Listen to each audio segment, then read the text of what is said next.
a screen that says Canvas iPad overview. Maybe somebody give me a thumbs up if that's what you see. All right, so real quick, guess we're gonna jump in. I'm Brian Houghton, assistant principal. You've got my contact information. It's been shared out multiple times. So again, always make sure that you feel free to contact me with any questions, any technical issues that you may be running into, and so on. Tonight, we're going to cover what the Canvas app interface looks like, because as we all know, iPhone, iPad, Android apps look slightly different than the websites, than pretty much everything.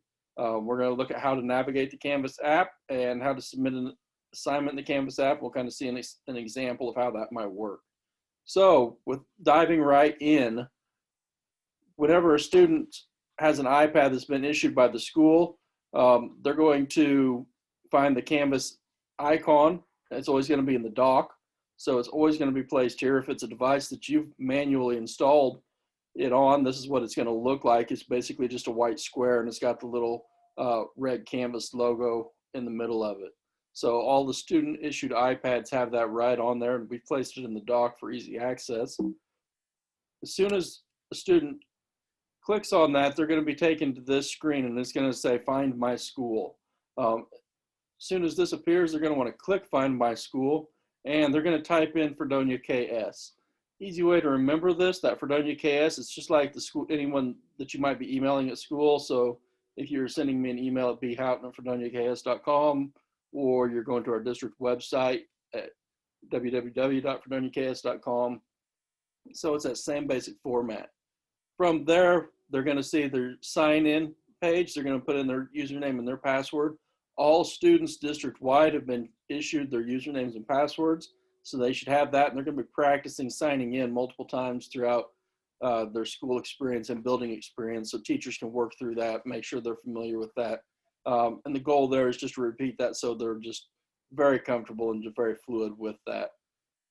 Now, it's really important to keep in mind, once they're signed in, once they've put in they found their school, they've signed in, they're not going to have to repeat that process in the mobile app unless they explicitly log out. So if they're logging out to switch to a different person, something like that, then yes, they'll have to sign back in. But if they're just, the first time they go in, they sign in, it'll keep them logged in the entire time that they're using that app, over a long time period.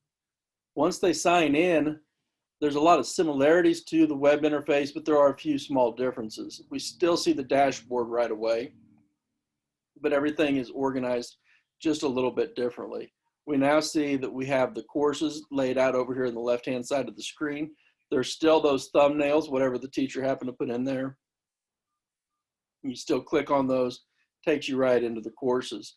Down at the bottom, we now see that we have some navigation options. So we see we have calendar, to do, notifications, and inbox. So if we click those, if we click calendar, it's going to take us to that same great organizational feature that we have inside of the website. We can navigate and switch between the different days up here, and then we can very easily come down and find our items. So on August 27th, this tells us we have 3 items there. So 1, 2, 3, looks like we have a couple of them on the 28th as well. So we would go in and we'd look at those. Each one of these is an active link. So if I click on this, it's going to show me a preview of that item, take me right to that assignment. We have the due date and the time that they're due. We have the point value if there's any points assigned to them. So that same calendar feature is there. It's very handy for people to look at and dive right in, and just really helps stay organized. If we click on the to-do list at the bottom, this takes us to the to-do list, which is very much like a digital sticky note. Every time that somebody adds something inside of Canvas for your student, it automatically appears on the to-do list. And again, just like the calendar, these are links. They'll take, if you click on one, it'll take you right over to the assignment. It'll also show the due date, the time, point value, and so on. The really nice thing about the to-do list, and where it differentiates from the calendar, is that as students submit these assignments, it crosses them off the list.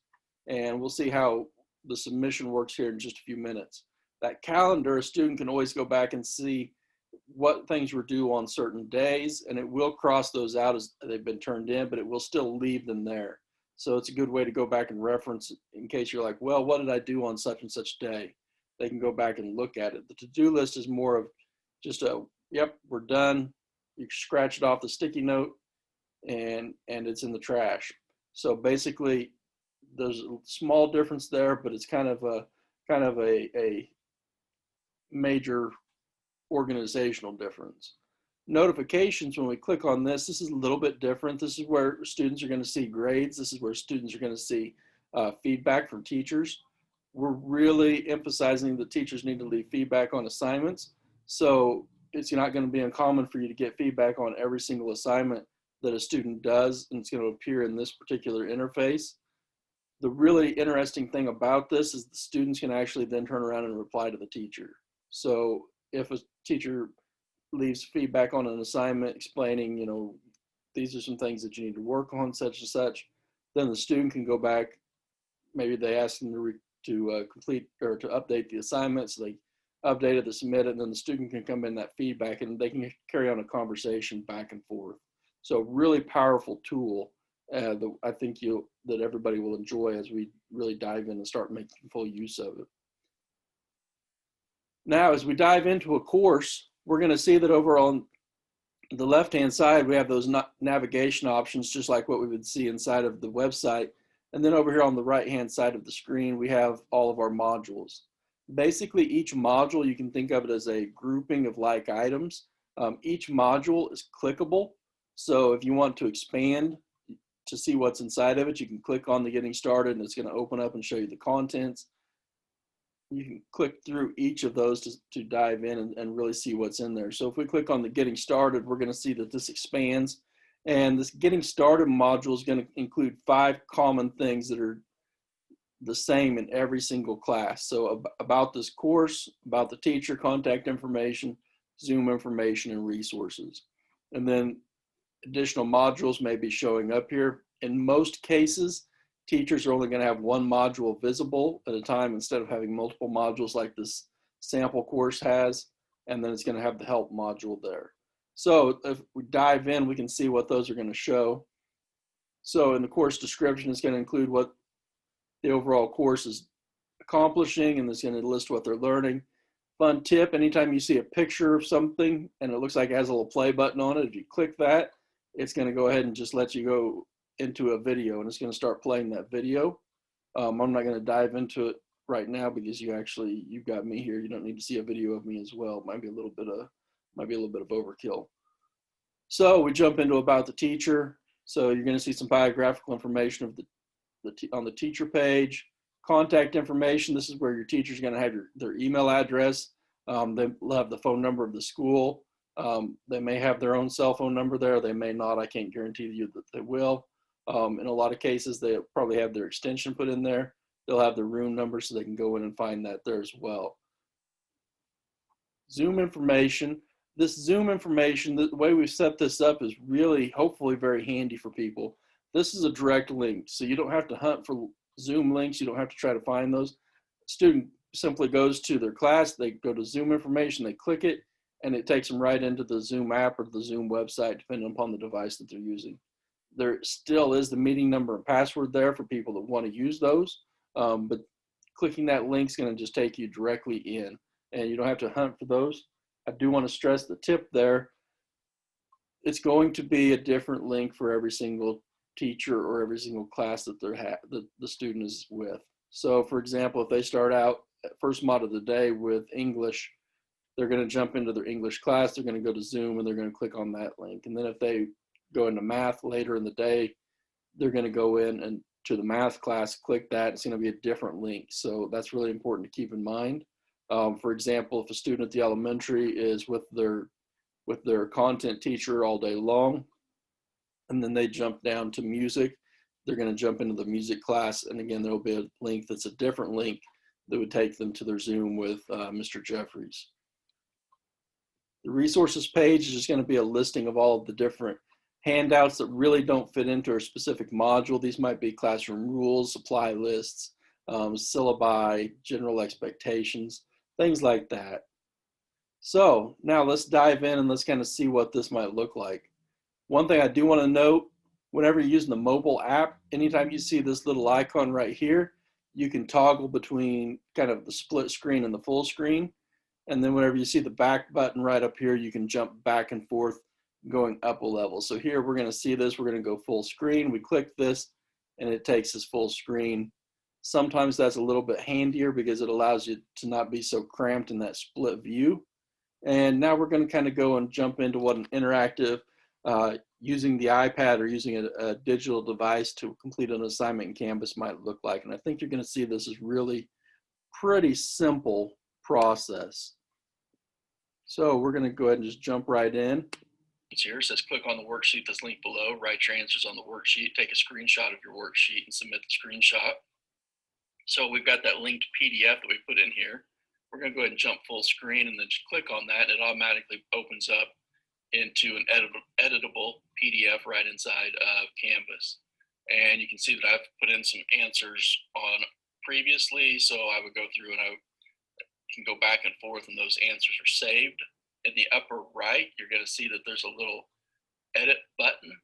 It looks like a little fountain pen in this particular version. So when clicked, that opens up your tools, and you have a bunch of different tools that you can use to actually annotate this PDF. We're just going to click on this third one, which is the pen tool, and we're going to click on the color, and we're going to go ahead and start changing so we can switch the different colors.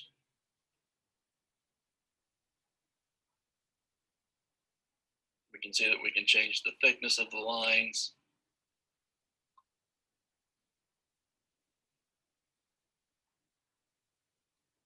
And then we can go ahead and start writing correctly on this. So we can go ahead and start picking up wherever we left off. You're going to notice that that might be a little hard to write on. So we're going to go ahead and just use the undo button. So we would just use that fourth button up that looks like the backwards. And then we're going to just pinch and zoom in so we have a little bit more area to write with. This is going to be handy, especially if you're finding that it's a little cumbersome to get really detailed marks. So we can just zoom in and out using the standard pinch method that everybody's familiar with working with touchscreen devices. So there's plenty of space there so that they can show their work. And once we go through and finish editing all of this worksheet, we would just take a screenshot of it by pressing the power and the home button at the same time. What that's going to do is that's going to put a copy of the image into the photo roll or the library on the device, so that makes sure that the student has a nice archived copy of it just in case something happens, just in case they lose the work. It's just a kind of a handy layer of security and backup for everybody involved there. So taking that screenshot again is just as easy as pressing the power button and the home button at the same time. The screen will flash and you'll probably hear a little shutter sound, and then you'll see a little notification pops up that says screenshot was saved to the photo library. So once that's done, the process is pretty simple. There we see the screen flash. We jump back out and we hit submit assignment. Excuse me. And then we go ahead and we go to the library. We find the picture we want to submit. Notice that it's highlighted once it's selected. And then we go ahead. Once we've got it selected, we hit the submit button. This screen may vary, a little bit depending upon the version of Canvas that's on your device, depending upon which version of iOS that it's running. But once you've got the picture selected, you hit the submit button. It's going to submit it. It's going to pop up a little notification at the top that says successfully submitted. Again, there at the top, you're going to see where it has a little check mark. Now, what we really love about this is it tells the exact date and time that it's submitted. So that's just a really handy layer of transparency and accountability for the student, for the teacher, for mom and dad, for caretakers that want to see, yep, I know exactly when they got that turned in. It tells some additional information about it. So it's going to tell, a number of attempts that are allowed, attempts that have been used, things along those lines. They can click on this and they can actually jump back over and see what was submitted. They can click on resubmit if the teacher asks them to turn it in again. So let's say student missed a couple of them, the teacher gives them one more chance to go in and make some corrections. they can easily go through that process, open that file up, and make the revisions, and then they can just resubmit that assignment using the exact same process. So nuts and bolts wise, the iPad interface, there's a lot of similarities and there's a few small differences between the web interface. Again, basically kind of centered around navigation, how some of the controls are organized. The features are very much the same.